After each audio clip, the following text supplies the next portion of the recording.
మొన్న ఈ మధ్య నా దగ్గరకు ఓ పేషెంట్ వచ్చి అడిగారండి. ఐవీఎఫ్‌లో 100 ఇంజెక్షన్‌లు చేపించుకోవాలంట కదా మేడం 10 రోజుల్లో అని.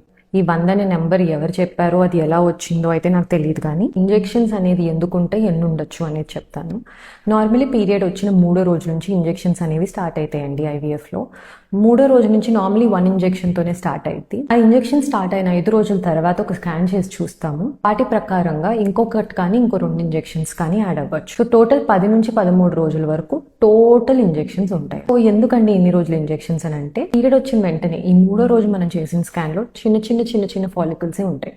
దాంట్లో మంచి క్వాలిటీ ఎగ్స్ అనేది ఉండవు, అంటే మెచ్యూర్ ఎగ్స్ అనేది ఉండవు. అవి మెచ్యూర్ అవ్వడానికి టైం పడుతుంది.